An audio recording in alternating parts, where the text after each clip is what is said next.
بسم الله الرحمن الرحيم. بسم الله الرحمن الرحيم وبه نستعين وأصلي وأسلم على رسوله الكريم وبعد فأعوذ بالله من الشيطان الرجيم. بسم الله الرحمن الرحيم. يا أيها الذين آمنوا أطيعوا الله وأطيعوا الرسول ولا تبطلوا أعمالكم. اللهم أرنا الحق حقا وارزقنا اتباعه وأرنا الباطل باطلا وارزقنا اجتنابه. اللهم علمنا ما ينفعنا وانفعنا بما علمتنا وارزقنا علما. رب اشرح لي صدري ويسر لي أمري واحلل عقدة من لساني يفقه قولي. اس اللہ کے نام سے ابتدا جس کے ناموں کی کوئی انتہا ہی نہیں. وَلَوْ أَنَّ مَا فِي الْأَرْضِ مِنْ شَجَرَةٍ أَقْلَامٌ وَالْبَحْرُ يَمُدُّهُ مِنْ بَعْدِهِ سَبْعَةُ أَبْحُرٍ مَا نَفِدَتْ كَلِمَاتُ اللَّهِ. اس ذات اقدس پر کروڑوں درود و سلام ہو جو تمام جہانوں کے لیے رحمت للعالمین بن کے آئے تھے. اللہم صلی علی محمد وعلی آل محمد كما صليت على إبراهيم وعلى آل إبراهيم إنك حميد مجيد وبارك على محمد وعلى آل محمد كما باركت على إبراهيم وعلى آل إبراهيم إنك حميد مجيد.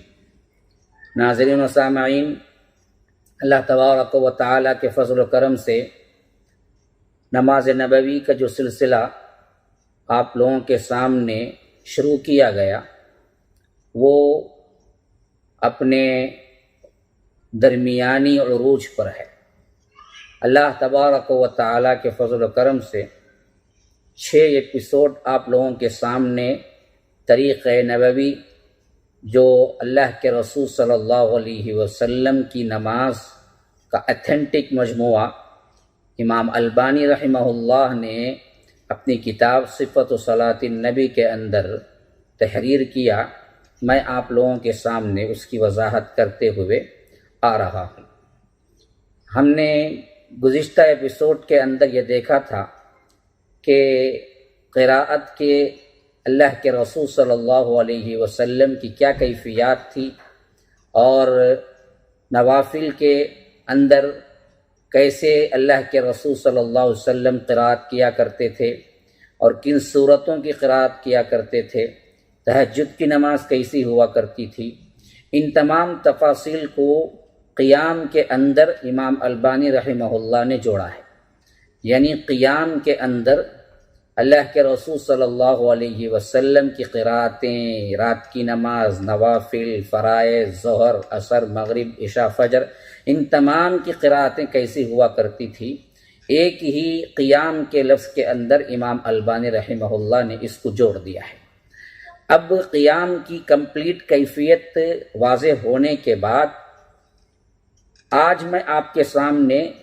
رکوع کی کیفیت انشاءاللہ بیان کرنے کی کوشش کروں گا، پھر اس کے بعد ہم سجدے پر آئیں گے. لیکن اس سے پہلے کہ میں اپنا درس شروع کروں، جب میں اس پروگرام کے کمنٹس میں کچھ باتیں وہ پڑھتا ہوں جس کا جواب دینا مجھے ضروری لگتا ہے، تو میں سوچتا ہوں کہ ان کے جوابات بھی میں آپ کے سامنے حاضر کر دوں. ایک تو کمنٹس میں ایک صاحب نے لکھا ہے کہ جیسے نماز نبوی کا طریقہ شروع کیے ہیں ویسے ہی مختصر قرآن کی تشریح اور ترجمہ بھی شروع کیجئے. یہ میری بھی درینہ خواہش ہے اور ہم نے اس سلسلے میں تفصیلی تفسیر کا ایک مضمون شروع کر رکھا ہے پہلے سے ہی، جو تقریباً سورہ توبہ تک پہنچ چکا ہے، جس میں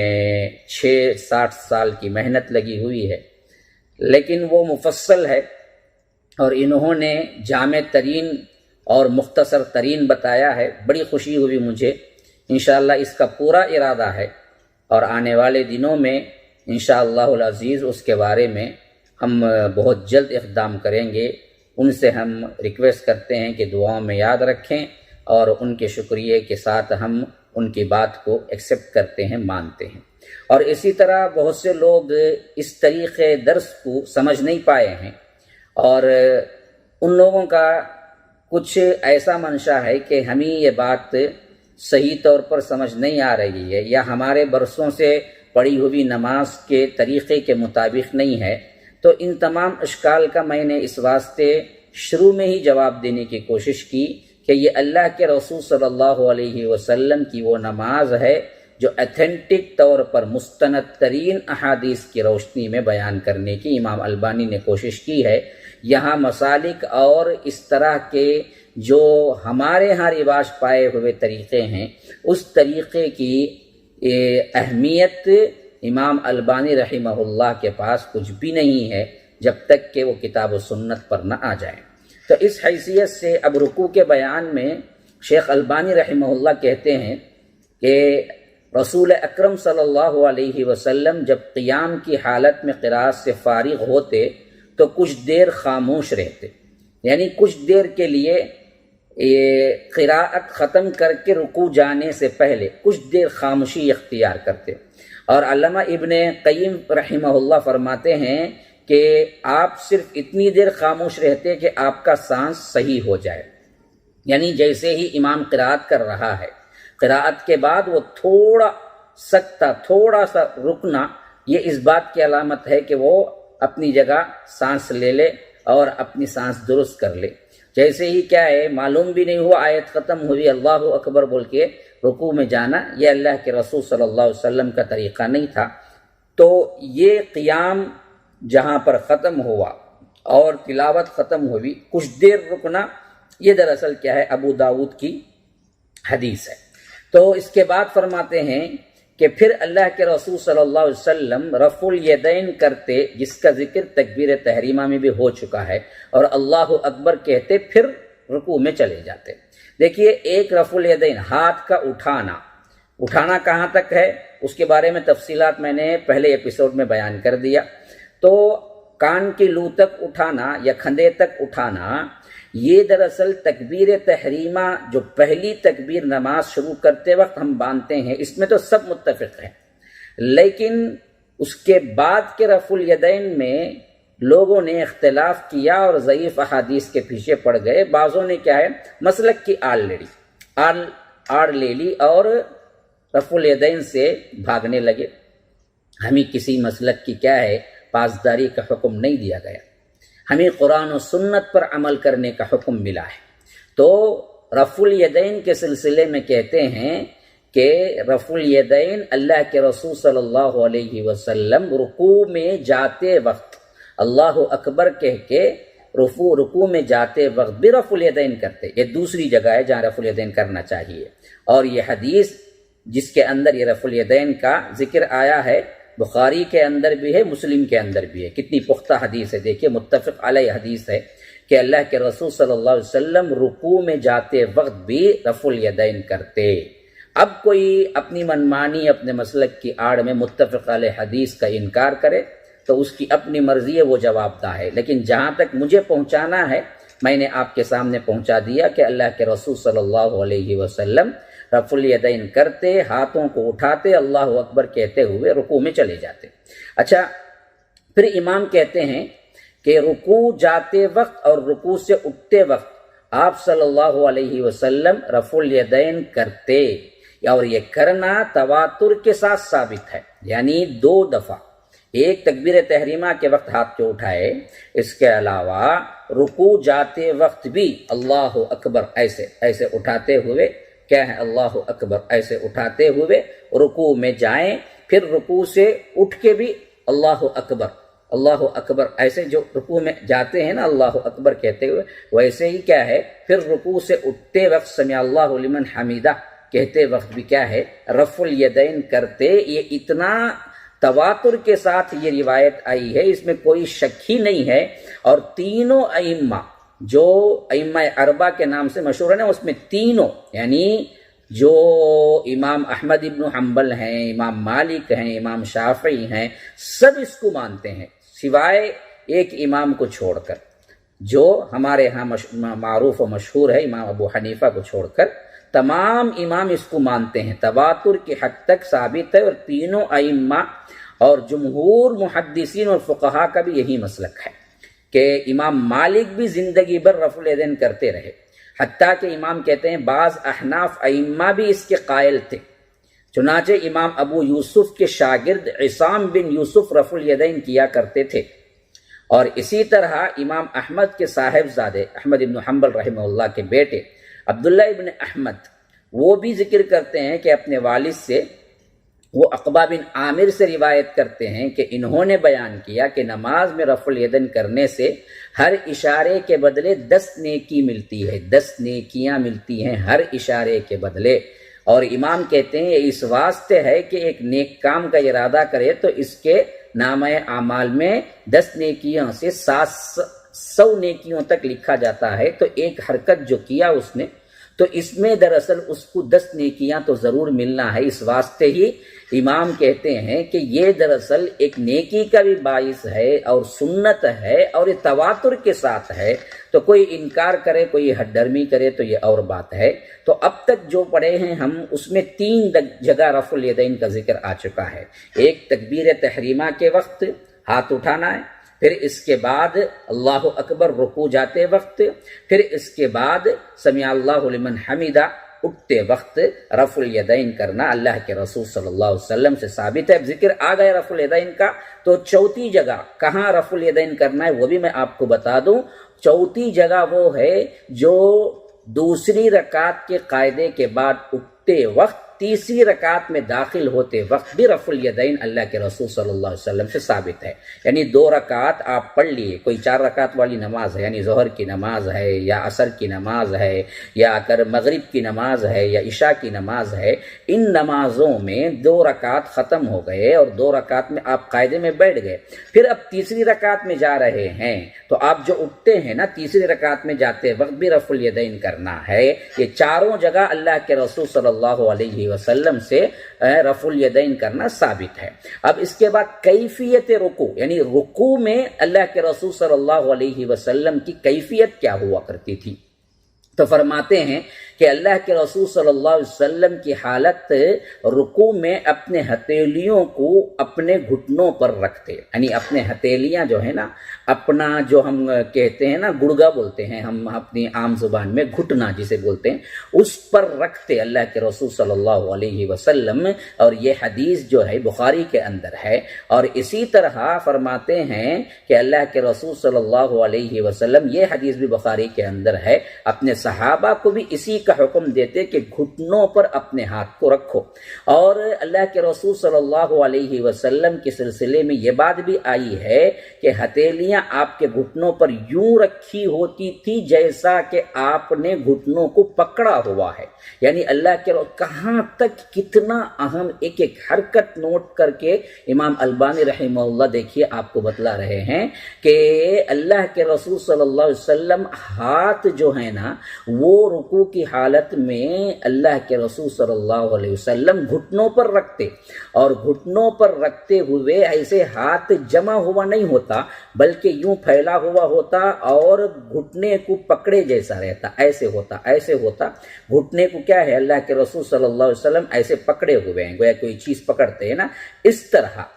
فاصلہ ایسا انگلیوں کا فاصلہ کیا نہیں ہوتا، ایسا نہیں ہوتا بلکہ فاصلے کے ساتھ ہوتا۔ اور یہ حدیث بھی کیا ہے حاکم نے صحیح کہا ہے اور ذہبی نے بھی رحمہ اللہ موافقت کی ہے کہ ہاتھ کی انگلیاں اللہ کے رسول فاصلے پہ رکھتے اور پکڑے جیسا اللہ کے رسول صلی اللہ علیہ وسلم گھٹنوں پہ رکھتے۔ اور اسی طرح رکوع کی حالت میں اپنی ہتھیلیوں کو اپنے گھٹنوں پر رکھ کر انگلیوں کے درمیان فاصلہ رکھنا اللہ کے رسول صلی اللہ علیہ وسلم نے اس شخص کو بھی بتایا تھا جہاں نماز سکھائی تھی، وہ بھی ذکر کر رہے ہیں۔ اور اسی طرح اللہ کے رسول صلی اللہ علیہ وسلم رکوع کی حالت میں اپنی کہنیوں کو اپنے پہلوؤں سے دور رکھتے، یعنی اللہ کے رسول صلی اللہ علیہ وسلم ایسا نہیں کرتے کہ کہنی اور آپ کے پہلو جو ہیں اب رکوع کے وقت میں وہ لگ جائیں، بلکہ اس کا بھی اور آپ کے پہلو کا بھی فاصلہ ہوتا۔ اللہ کے رسول صلی اللہ علیہ وسلم ہاتھوں کو، بعض لوگ ہاتھوں کو بینڈ کر کے اپنے پیٹ سے یوں لگا لیتے ہیں، لیکن اللہ کے رسول صلی اللہ علیہ وسلم نہیں، سیدھا رکھتے اور پہلو سے ہاتھ بالکل دور ہوتے تھے، اور کمر کو پھیلا کر رکھتے، نہ ہی اس میں زیادہ جھکاؤ ہوتا نہ ہی اس میں اونچائی ہوتی، کہ کہتے ہیں کہ کمر کو بالکل سیدھی رکھتے، بالکل سیدھی کمر رکھتے۔ ایسا معلوم ہوتا کہ نہ اس میں کوئی جھکاؤ ہے. بعض لوگ کیا ہیں بہت زیادہ جھک جاتے ہیں, بعض لوگ کیا ہیں جس طرح شتر مرغ کی گردن اونچی ہوتی ہے اس طرح اٹھا لیتے ہیں رکوع میں, نہیں بلکہ بالکل سیدھا رکھتے, پیٹ اتنی سیدھی ہوتی اور سر بھی اس کے برابر رکھتے, اوپر بھی نہیں نیچے بھی نہیں, سر بھی بالکل اس کے برابر رکھتے. صحیح بخاری کی روایت کے اندر ہے, حتیٰ کہ فرمایا کہ طبرانی وغیرہ کی روایت کے اندر کہ اللہ کے رسول صلی اللہ علیہ وسلم رکوع کی حالت میں پیٹ جو ہوتی نا وہ اتنی سیدھی اور سر بھی اس کے بالکل برابر اتنا سیدھا ہوتا, تو اگر کوئی برتن رکھ دیا جائے پانی والا برتن تو اس کے اندر سے پانی نہیں جھلکے, پانی نہیں گرے بلکہ محفوظ رہے گا. گلاس اگر رکھ دیں آپ اللہ کے رسول صلی اللہ علیہ وسلم کی رکوع کی حالت میں پشت پر تو وہ برتن کے اندر کا پانی نہیں گرے گا, محفوظ رہے گا. اس حد تک اللہ کے رسول صلی اللہ علیہ وسلم کا رکوع بالکل برابر ہوتا تھا, اور اللہ کے رسول صلی اللہ علیہ وسلم کا جو گردن اور سر اور کمر کا حصہ ایک دم بالکل صاف ہوتا تھا, سیدھے ہوتا تھا, نہ زیادہ جھکاؤ ہے نہ زیادہ اونچائی ہوتی تھی. اللہ کے رسول صلی اللہ علیہ وسلم کا رکوع جو ہے نا وہ بڑا اطمینان والا ہوتا تھا, حتیٰ کہ امام البانی کہتے ہیں اطمینان واجب ہے, یعنی اس شخص کو جس کو اللہ کے رسول نے کہا کہ ارجع فصلی فإنک لم تصلی یا اذهب فصلی فإنک لم تصلی, کہ جاؤ جا کے نماز پڑھو, تم نے نماز ٹھیک سے نہیں پڑھی. 3 مرتبہ اللہ کے رسول نے بھیجا اور کہا کہ نماز نہیں پڑھی. وجہ اس کی خاص ہی یہی تھی کہ وہ رکوع اور سجدہ جلدی جلدی کر رہے تھے, تو اللہ کے رسول نے کہا کہ تمہاری نماز ہی نہیں ہوئی, پھر دوبارہ پڑھو. تو امام البانی رحمہ اللہ کہتے ہیں اطمینان لازم ہے, واجب ہے کہ رکوع میں اطمینان کے ساتھ پورا رکوع کیا جائے اور نماز ادا کرنے میں جلدی نہ کی جائے. ہر ایک رکن میں پوری مطابقت اور پورا اطمینان ہونا واجب ہے. فرماتے ہیں کہ رکوع اور سجود میں اللہ کے رسول صلی اللہ علیہ وسلم نے حکم دیا کہ پورا کرو. مجھے اس ذات کی قسم جس کے ہاتھ میں میری جان ہے, میں تم کو پیچھے سے بھی دیکھتا ہوں جب تم رکوع میں ہوتے ہو اور تم سجدے میں ہوتے ہو. صحیح بخاری کی روایت اور صحیح مسلم کی روایت. اللہ اکبر. اللہ تبارک و تعالی نے اپنے حبیب کو کتنا بڑا معجزہ دیا نماز کی مکمل صحیح ادائیگی کے لیے, کہ فرماتے ہیں اللہ کے رسول صلی اللہ علیہ وسلم سیدھے طور پر رکوع اور سجدہ اطمینان کے ساتھ پورے جلد بازی نہ کرو اور پورے اطمینان سے رکوع اور سجدہ کرو. یاد رکھو اس ذات کی قسم جس کے قبضے میں میری جان ہے, میں تم کو نماز میں پیچھے سے بھی دیکھتا ہوں. یا رب, پیچھے سے بھی. اللہ کے رسول صلی اللہ علیہ وسلم پیچھے سے بھی دیکھتے تھے. اور امام البانی کہتے ہیں کہ آپ صلی اللہ علیہ وسلم کا نماز کی حالت میں پیچھے سے صحابہ کو دیکھنا بالکل حقیقت پر مبنی ہے, یعنی اس کی کوئی تعویل کرنے کی ضرورت نہیں. وہ کیسے ممکن ہو سکتا ہے جی, پیچھے سے کیسے دیکھ سکتے ہیں؟ بالکل نہیں. حدیث میں الفاظ ہیں پیچھے سے دیکھتا ہوں تو حقیقت پر مبنی ہے. یہ آپ کا معجزہ ہے کہ اللہ کے رسول صلی اللہ علیہ وسلم پیچھے سے دیکھتے تھے, لیکن یہ خصوصیت جو ہے وہ خصوصیت صرف نماز کی حالت میں ہے. عام حالات میں اللہ کے رسول صلی اللہ علیہ وسلم پیچھے سے دیکھنے کا ذکر نہیں آیا ہے. یہ ذکر جو آیا ہے یہ صرف خصوصیت کے ساتھ نماز کے ساتھ اٹیچڈ ہے, یعنی ادائیگی نماز کے لیے اللہ نے اللہ کے رسول کو اتنا بڑا معجزہ دیا کہ نماز میں اللہ کے رسول پیچھے سے بھی دیکھتے تھے کہ صحابہ صحیح پڑھ رہے ہیں یا نہیں پڑھ رہے ہیں. یا رب, کتنا زیادہ خیال ہے نماز کی صحیح ادائیگی کا. ہم کتنے لاپرواہ ہوتے ہیں کہ وضو کر کے آئے, کھڑے ہوئے, ٹھونگے ماری, ختم, رکوع سجدے ہو گئے اور کسی بات کا خیال نہیں رہتا کہ ہم نے نماز صحیح ٹھیک پڑھی ہے نہیں. لیکن اللہ کے ہاں یہ کتنا اہم اور کتنا بڑا مقام ہے نماز کا, جس کے لیے اللہ تبارک و تعالی نے اللہ کے رسول صلی اللہ علیہ وسلم کو اتنا بڑا معجزہ دیا. اور صحابہ کی نگرانی کے لیے خاص طور پر اللہ کے رسول نے فرمایا دیکھو میں نماز میں پیچھے سے بھی دیکھتا ہوں, تم پورے رکوع اور سجدے اطمینان سے کیا کرو. اور اسی طرح اللہ کے رسول صلی اللہ علیہ وسلم نے ایک آدمی کو دیکھا جو رکوع اور سجدے میں جلدی کر رہا تھا, یعنی وہ ٹھونگے مار رہا تھا. جیسے کوا کیا ہے, ٹھونگے مارتا ہے. تو اللہ کے رسول صلی اللہ علیہ وسلم نے فرمایا کہ اگر وہ اسی حالت میں مر گیا تو وہ ملت اسلام پر نہیں مرتا ہے, یعنی اسلام پر اس کی موت نہیں ہوتی ہے. یا رب, اگر وہ اسی حالت میں جلدی جلدی نماز پڑھ رہا تھا نا، اس کے بارے میں اللہ کے رسول صلی اللہ علیہ وسلم نے فرمایا اگر وہ اسی حالت میں مر گیا تو وہ اسلام پر نہیں مرے گا۔ اور اسی طرح بھوکے جس طرح کیا ہے 2-4 کھجوروں سے سیر نہیں ہوتا بھوکا، اسی طرح یہ اس طرح کے ٹھونگے مار کے نماز پڑھنے سے اس کی نماز کا کچھ بھی فائدہ نہیں ہے، کچھ بھی فائدہ نہیں ہے، اللہ کے رسول صلی اللہ علیہ وسلم نے فرمایا۔ اسی طرح حضرت ابو ہریرہ بیان کرتے ہیں کہ میرے خلیل نے، یعنی یہ بڑا پیارا مضمون ہے، بڑا پیارا لفظ ہے جو ابو ہریرہ رضی اللہ عنہ ہمیشہ استعمال کیا کرتے تھے اللہ کے رسول صلی اللہ علیہ وسلم کے لیے کہ میرے خلیل نے، میرے دوست نے، انتہائی جو جگری ہوتا ہے نا اسے کہتے ہیں خلیل، تو فرمایا کہ میرے خلیل نے مجھے اس بات سے منع فرمایا کہ میں مرغ کی ٹھونگے مارنے کی طرح نماز کو ادا کروں، یعنی جس طرح جلدی جلدی بس کیا ہے سبحان ربی الاعلیٰ ایک مرتبہ بھی نہیں ہوا سجدے سر اٹھا لیا، سبحان ربی العظیم ایک مرتبہ ہی پورا نہیں ہوا، وہاں سے کیا ہے سجدے سے رکوع سے سر اٹھا لیا، صبح صبح بس اتنا ہی سنائی دیتا ہے، اس کے علاوہ کوئی موقع ہی نہیں ملتا ہے۔ تو اس طرح کرنے سے اللہ کے رسول صلی اللہ علیہ وسلم میرے خلیل نے مجھے منع کیا، اور یوں گردن پھیروں جیسے لومڑی اپنی گردن پھیرتا ہے، اور یوں بیٹھوں جیسا نماز میں یوں بیٹھوں جیسا بندر بیٹھتا ہے، ان تینوں چیزوں سے اللہ کے رسول صلی اللہ علیہ وسلم نے مجھے منع کیا ہے۔ نیز آپ صلی اللہ علیہ وسلم فرماتے ہیں بدترین قسم کا، یا رب اب ذرا یہ سنو، یہ غور سے سنو یہ حدیث، کہ فرمایا کہ بدترین قسم کا چور وہ انسان ہے جو نماز میں چوری کرتا ہے۔ صحابہ کرام رضی اللہ عنہ نے عرض کیا کہ نماز میں چوری کیسے، اللہ کے رسول صلی اللہ علیہ وسلم نماز میں کیسے چوری کرے گا کوئی؟ فرمایا کہ تمہاری نماز میں چوری یہ ہے کہ اس کے رکوع اور سجود کو پورا نہ کرو، یعنی جلدی جلدی ٹھونگے مارنا اور تسبیحات صحیح نہیں پڑھ کے فوری طور پر اٹھ جانا، اور کیفیت صحیح نہیں ہونا، یعنی برابر نہیں جھکنا، اور گھٹنے کو کیا ہے اپنے ہاتھوں سے نہیں پکڑنا، اور اسی طرح اسٹرائٹ ہاتھ نہیں رکھنا اور سیدھی کمر نہیں رکھنا، ان تمام جو اصول ضوابط ہیں اس کے ساتھ رکوع نہ کرنا اور سجدہ نہ کرنا، جیسے سجدہ آئے گا بھی، تو اس حیثیت سے اگر وہ صحیح نہیں ادا کر رہا ہے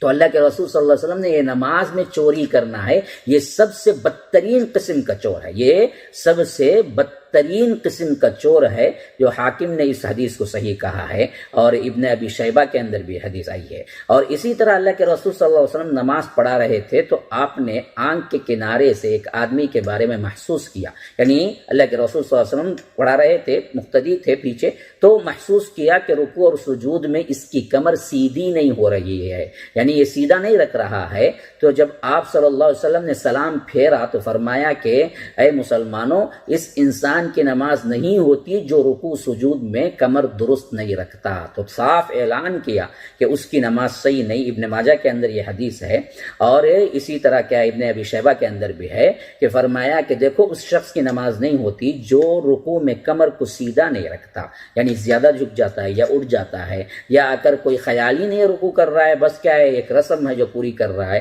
تو یاد رکھیے کہ اس سے اس کی نماز ہی نہیں ہوتی، ایک رکوع نہیں ہوتا، نہیں اس کی نماز ہی نہیں ہوتی، یہ کیفیت ہے۔ تو اب ایک مرتبہ مختصراً میں بیان کرتا ہوں۔ رکوع میں جاتے وقت رفع الیدین کرتے ہوئے آپ جائیں گے، پھر اس کے بعد کیسے کھڑے ہوں گے رکوع میں؟ آپ اپنے ہاتھوں سے اپنے گھٹنوں کو اچھی طرح پکڑ لیں گے اور اپنے ہاتھوں کو اپنے پہلوؤں سے دور رکھیں گے، اور اس کے بعد کمر کو بالکل سیدھی رکھیں گے، سر کو بھی کمر کے برابر رکھیں گے، یعنی سر کو پیٹھ کے برابر رکھیں گے، نہ اوپر نہ نیچے، اور اس کے ساتھ اطمینان کے ساتھ پورے ارکان یعنی پوری وہ کنڈیشن میں آپ آ جائیں گے۔ پھر اس کے بعد اطمینان کے ساتھ اس میں تسبیحات پڑھیں گے۔ تو ہمیں تو صرف کیا ایک تسبیح معلوم ہے سبحان ربی العظیم رکوع کی، جبکہ امام البانی رحمہ اللہ نے تقریباً اس کے بھی آپ کو کئی دعائیں وہ لائے ہیں، 6-5 دعائیں تو وہ خود اپنی کتاب میں ذکر کر دیے ہیں۔ ان میں سے 2-3 دعائیں میں آپ کو بتلاتا ہوں، خالی ایک کیا ہے سبحان ربی العظیم ہی ذکر نہیں ہے، کئی اور روایتیں آئی ہیں، لیکن یہ بھی پڑھ سکتے ہیں۔ اللہ کے رسول صلی اللہ علیہ وسلم کا رکوع کتنا ہوتا تھا، یعنی کتنے فاصلے تک کا ہوتا تھا، کتنی دیر کا ہوتا تھا؟ تو کہتے ہیں کہ احادیث سے اس بات کا پتہ چل رہا ہے کہ نبی صلی اللہ علیہ وسلم کا قیام رکوع سجود برابر ہوتا تھا۔ یا رب، یہ ذرا تصور کر کے دیکھو، ہمارا قیام پہلے ہی جو ہوتا ہے نا وہ ہوتا ہے 1 منٹ کا قیام، اور رکوع جو ہوتا ہے نا وہ تو 10 سیکنڈ کا رکوع ہوتا ہے۔ اللہ کے رسول صلی اللہ علیہ وسلم نے قیام جتنا لمبا کرتے تھے لگ بھگ اس کے قریب ہی، خاص کر نوافل میں تو اس کے قریب قریب رکوع بھی ہوتا تھا، اس کے قریب قریب کیا ہے سجدہ بھی ہوتا تھا۔ یا رب کتنا لمبا رکوع ہوتا ہوگا۔ ہاں، خاص کر امام البانی کہتے ہیں، اللہ انہیں جزائے خیر دے، ان کی قبر کو نور سے بھر دے، فرما رہے ہیں کہ آپ نے رات کی نوافل میں اس قدر تکرار کیا کہ آپ کا رکوع آپ کے قیام کے برابر تھا، اور قیام میں آپ نے 3 لمبی سورتیں تلاوت فرمائی تھی۔ کون سی؟ البقرہ، نساء اور آل عمران، اور درمیان میں دعا اور استغفار کے کلمات بھی پڑھتے رہے۔ یا رب،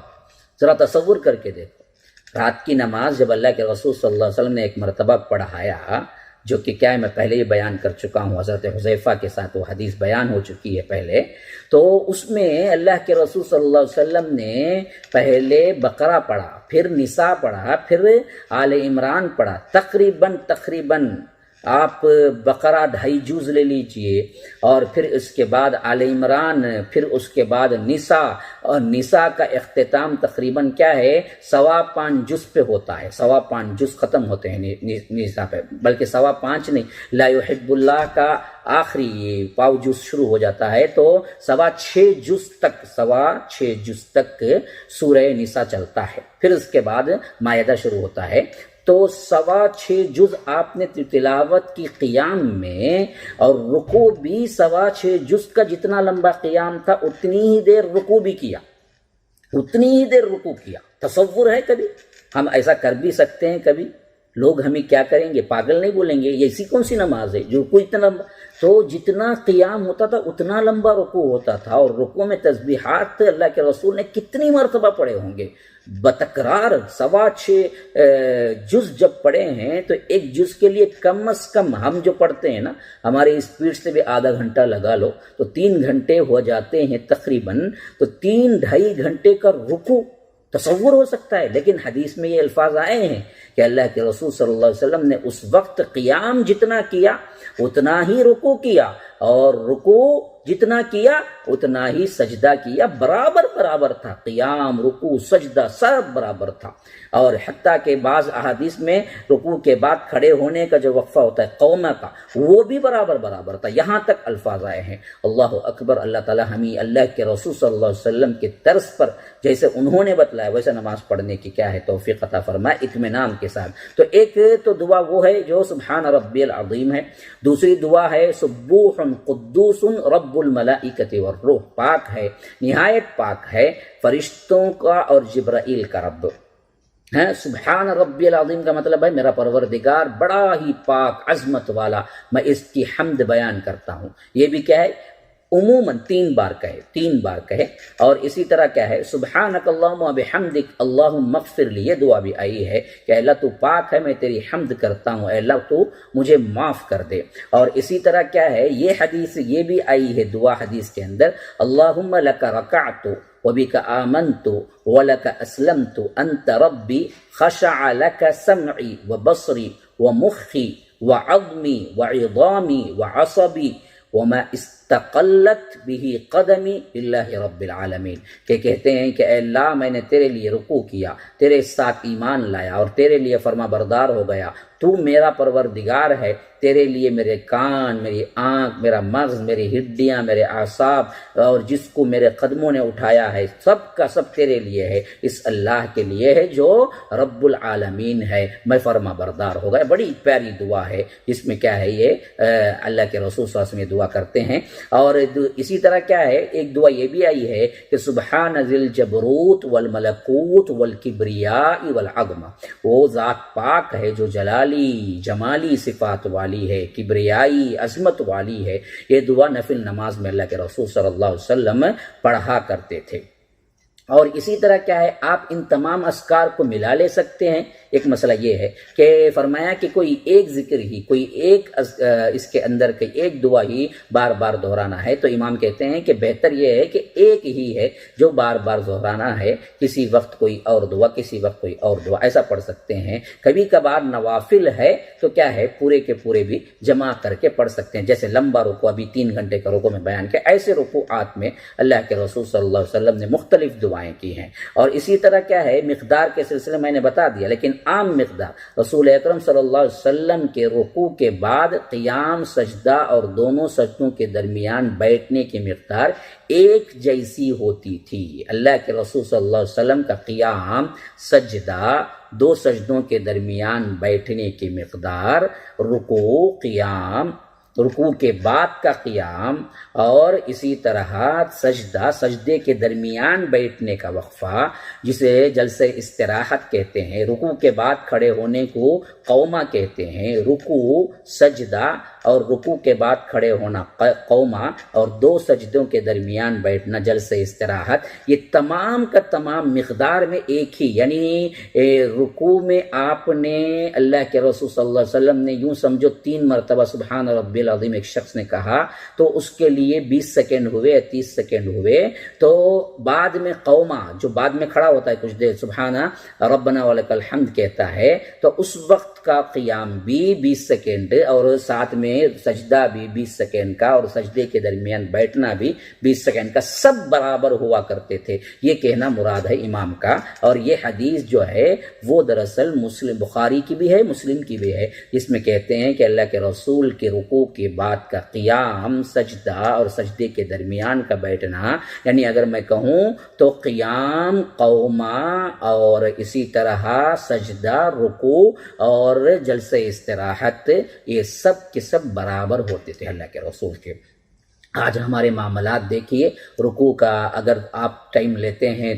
20 سیکنڈ 30 سیکنڈ، تو کھڑے ہونے کے لیے 1 سیکنڈ بھی نہیں، سیدھا بھی نہیں کھڑا ہوتا اور سیدھے سجدے کو چلا جاتا۔ قومے کے لیے وہ 1 مرتبہ بھی کیا ہے، ربنا ولک الحمد یا ربنا لک الحمد یا ربنا لک الحمد حمدا کثیرا طیبا مبارک، 1 مرتبہ بھی پورا پڑھنے کا وقفہ نہیں ملتا، یہاں تک کہ وہ سجدے میں چلا جاتا، سجدے میں پہنچ کے پیشانی لگتی ہے یا نہیں لگتی پتہ نہیں ہوتا، پھر کیا ہے اٹھ کے بیٹھ جاتا، اور بیٹھ کے اللہم اغفر لی پڑھنے کا وقفہ 1 مرتبہ بھی نہیں ملتا کہ پھر دوسرے سجدے میں۔ یہ جلدی جلدی ٹھونگے مارنا جو ہماری نماز کا ایک معمول بن چکا ہے، ہرگز بھی اللہ کے رسول صلی اللہ علیہ وسلم کا یہ معمول نہیں تھا، اور اطمینان شرط تھا۔ اور اسی طرح رکوع کے مسئلے میں ایک بات اور ایک ہے، وہ یہ کہ اللہ کے رسول صلی اللہ علیہ وسلم رکوع میں قرآن پڑھنے سے منع کیا ہے، فرمایا رسول اکرم صلی اللہ علیہ وسلم رکوع اور سجدے میں قرآن پڑھنے سے منع فرماتے تھے،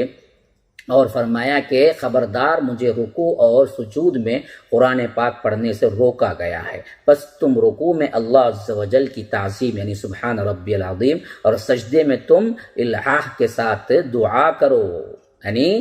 سبحان ربی الاعلیٰ، پھر دوسری دعائیں جیسے آئی ہیں، وہ یہ مکمل رکوع کا بیان ہے کہ اللہ کے رسول نماز میں رکوع کیسے کرتے تھے، اس حیثیت سے جتنے مسائل ہو سکتے تھے امام مختصر ترین حوالوں کے ساتھ اور مختصر ترین الفاظ کے ساتھ سمجھایا ہے۔ میں بھی اسی پہ آج اکتفا کرتا ہوں، انشاءاللہ اگلی ایپیسوڈ جو آئے گی وہ انشاءاللہ رکوع کے بعد کے احوال کے بارے میں آئیں گی۔ دعا یہی ہے کہ اللہ ہمیں کتاب و سنت کے طریقے پر نماز پڑھنے کی توفیق عطا فرمائے، ہمیں مسالک کے ان اندھیر گلیوں سے اللہ تبارک و تعالی محفوظ رکھے، اللہ تبارک و تعالی اطاعت رسول اور اطاعت اللہ کی اطاعت اور اس کے رسول کی اطاعت پر اپنی زندگی گزارنے کی توفیق عطا فرمائے۔ اللہ تبارک و تعالی ہمیں ہر برائی، ہر بیماری، ہر بلا سے محفوظ رکھے۔ اللہ تبارک و تعالی صحت و عافیت کے ساتھ دین و دنیا کی ہر بلائی تمام مسلمانوں کو عطا کرے۔ ھذا وباللہ التوفیق وصلی اللہ وسلم علی نبینا محمد۔ اسأل اللہ لی ولکم ولسائر المسلمین من کل ذنب فاستغفروه انہ هو الغفور الرحیم۔ والسلام علیکم ورحمۃ اللہ وبرکاتہ۔